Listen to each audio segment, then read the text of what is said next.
Halo teman-teman, perkenalkan nama saya Francisca Ayu Iprati. Saya mahasiswa Unika Santo Paulus Ruteng, program studi pendidikan guru sekolah dasar kelas 2020C. Pada video ini saya akan membahas soal ujian akhir semester mata kuliah etika umum dan terapan. Soal yang pertama adalah buat sebuah analisis yang mendalam dari kasus yang berkaitan dengan norma kesopanan. Norma sopan santun atau kebiasaan adalah peraturan hidup yang lahir dari pergaulan atau interaksi sekelompok orang yang hidup bersama pada suatu tempat tertentu. Norma kesopanan biasanya bersifat relatif karena hal yang biasa disebut sopan untuk setiap wilayah atau tempat berbeda-beda. Contoh norma sopan santun diantaranya adalah menghormati yang lebih tua, menerima sesuatu dengan tangan kanan, tidak mengeluarkan kata-kata kasar atau kotor, dan sebagainya.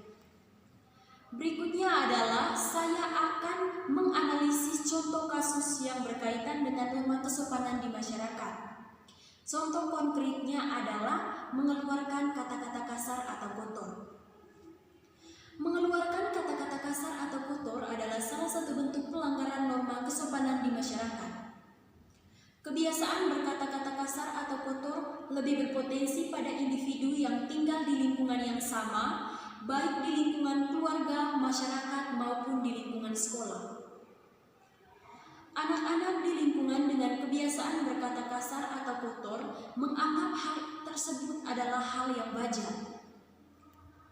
Kata-kata kasar seolah dijadikan kebiasaan, terutama pada anak-anak dan remaja. Dampak dari berkata-kata kasar sebetulnya akan lebih dahsyat daripada kekerasan yang dilakukan secara fisik. Dampak negatif dari berkata-kata kasar atau kotor adalah sulit untuk menentukan kelebihan dalam diri, dikucilkan orang sekitar, tidak mendapat kedamaian dalam hidup, sulit untuk mencapai kesuksesan, dan rasa percaya diri kita akan semakin menurun. Orang yang berkata kasar atau kotor menunjukkan ketidakmampuannya dalam menghadapi lingkungan dengan baik.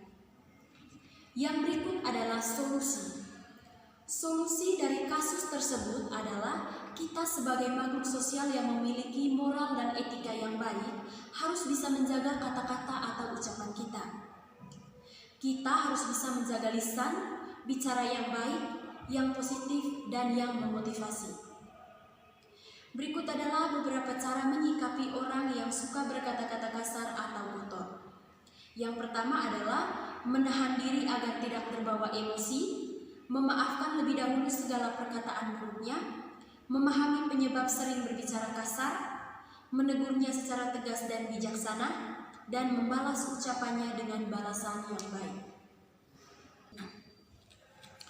Soal yang kedua adalah hal-hal apa saja yang kita temukan dalam kehidupan sehari-hari yang berkaitan dengan hati nurani. Dalam Kamus Besar Bahasa Indonesia, kata nurani berarti terang atau cahaya. Sedangkan hati nurani adalah perasaan hati murni yang sedalam-dalamnya. Bertens memaparkan bahwa hati nurani adalah penghayatan tentang baik atau buruk yang berhubungan dengan tingkah laku konkret manusia yang memerintahkan atau melarang untuk melakukan sesuatu. Hal-hal yang sering ditemukan dalam kehidupan sehari-hari yang berkaitan dengan hati nurani adalah yang pertama, di lingkungan masyarakat. Hal yang sering ditemukan di lingkungan masyarakat berkaitan dengan hati nurani adalah memberi bantuan kepada korban bencana, misalnya ada korban bencana alam, kita memberikan bantuan lewat pakaian, uang maupun barang lain sebagainya. Yang kedua adalah membantu tetangga yang kurang mampu, dan yang ketiga adalah menjenguk masyarakat yang sakit. Yang berikut di lingkungan keluarga. Dalam lingkungan keluarga kita sering menemukan hal-hal yang berkaitan dengan hati nurani. Misalnya adalah hal yang berkaitan dengan hati nurani di dalam lingkungan keluarga adalah yang pertama, membantu ibu membersihkan rumah. Itu contoh konkret atau contoh yang lebih kecilnya di dalam lingkungan keluarga. Yang kedua, membagi makanan kepada adik. Misalnya seorang kakak memiliki jajan, dia membagi makanannya kepada adiknya atau membagi jajanannya itu kepada adiknya. Yang ketiga, melaksanakan apa yang disuruh oleh ayah atau ibu dengan segera. Misalnya melaksanakan perintah atau suruhan dari ayah atau ibu dengan cepat. Yang berikut adalah di lingkungan sekolah. Banyak hal yang sering ditemukan di lingkungan sekolah berkaitan dengan hati nurani. Di antaranya adalah menghibur teman yang sedih, membantu teman jika ia tidak paham, kecuali pada saat ujian, memberi semangat teman jika ia sedang dalam kesusahan. Itu adalah beberapa contoh atau beberapa hal-hal yang berkaitan dengan hati nurani dalam kehidupan kita sehari-hari. Soal yang ketiga adalah seperti apa nilai tanggung jawab atau tugas sebagai mahasiswa di Unika Santo Paulus Ruteng. Sebagai mahasiswa yang menempuh pendidikan yang tinggi, kita harus belajar bagaimana bersikap, bertingkah laku yang baik dan benar. Nilai tanggung jawab kita sebagai mahasiswa di Unika Santo Paulus Ruteng adalah yang pertama, tanggung jawab terhadap diri sendiri atau yang termasuk dalam nilai kepribadian. Misalnya, tanggung jawab kita sebagai mahasiswa adalah dengan belajar. Yang kedua adalah tanggung jawab terhadap keluarga atau nilai kemandirian. Sebagai mahasiswa yang masih meminta orang tua untuk membiayai pendidikan, kita harus bisa berpikir baik bahwa kita harus membalas bakti kepada orang tua kita. Dengan cara kita harus kuliah dengan bersungguh-sungguh, merupakan suatu perwujudan tanggung jawab kita terhadap keluarga. Yang berikut adalah tanggung jawab terhadap masyarakat atau yang termasuk dalam nilai sosial. Misalnya, sebagai makhluk sosial, kita tentunya segala sesuatu yang kita lakukan akan berdampak pada kehidupan yang bermasyarakat. Sebagai mahasiswa, tentu kita sudah dapat menentukan mana yang baik dan mana yang buruk di dalam kehidupan bermasyarakat. Misalnya, dalam kehidupan bermasyarakat, sudah sepatutnya kita harus terlibat aktif dalam kegiatan-kegiatan di masyarakat. Ya. Misalnya, kegiatan sosial di masyarakat, bergotong royong, membersihkan lingkungan, dan lain sebagainya. Yang berikut adalah tanggung jawab kepada bangsa dan negara, atau yang termasuk dalam nilai pengabdian. Misalnya nilai pengabdian kita terhadap bangsa dan negara.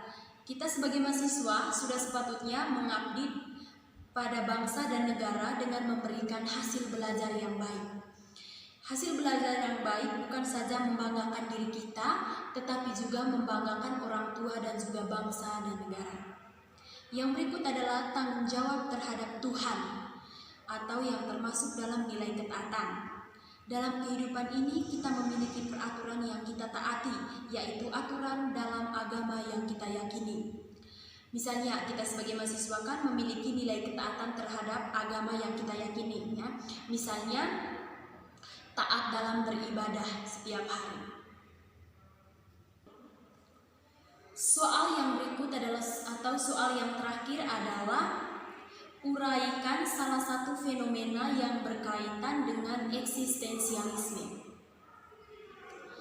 Salah satu aliran dalam teori etika adalah eksistensialisme. Eksistensialisme adalah untuk mempertahankan hidup atau survive, manusia perlu berjuang melahirkan banyak kebaikan. Eksistensialisme juga dibaca sebagai kemauan untuk bertahan dan terus bertahan sembari menenun kebaikan demi kebaikan. Posisi ada manusia di titik ini memiliki toleransi yang kuat pada kondisi eksternalnya, di mana untuk bertahan sebagai makhluk yang baik, manusia perlu melakukan sebanyak mungkin kebaikan. Hal yang berkaitan dengan fenomena yang terjadi yaitu tentang peperangan. Peperangan adalah salah satu bentuk konflik atau pertikaian yang sering terjadi, ya, misalnya perang antar suku yang disebabkan oleh berbagai macam faktor. Di antaranya adalah faktor primordialisme atau menganggap kelompoknya lebih tinggi dari kelompok lain. Yang kedua adalah faktor kesenjangan ekonomi, yang ketiga faktor perbedaan keyakinan atau agama, yang keempat perbedaan orientasi nilai budaya, dan yang terakhir adalah perbedaan kepentingan individu. Faktor tersebut dapat menyebabkan konflik mengakibatkan berbagai macam dampak, seperti masyarakat yang bermukim di sekitar daerah konflik akan merasa terancam, terjadinya kerusakan, tidak adanya ketenangan dan kedamaian di dalam daerah tersebut, dan terjadinya pembunuhan. Oleh karena itu, kita sebagai makhluk sosial yang baik harus bisa membangun hubungan atau relasi yang baik pula antara sesama dengan menghargai perbedaan keyakinan satu sama lain. Tidak primordialisme atau menganggap kelompok lebih tinggi dari kelompok lain, dan menghargai berbagai macam perbedaan satu sama lain, agar tidak terjadi konflik yang dapat menimbulkan peperangan. Oke, baik teman-teman, sekian saja pembahasan soal ujian akhir semester mata kuliah etika umum dan terapan dari saya. Semoga dapat bermanfaat untuk kita semua. Sekian dan terima kasih.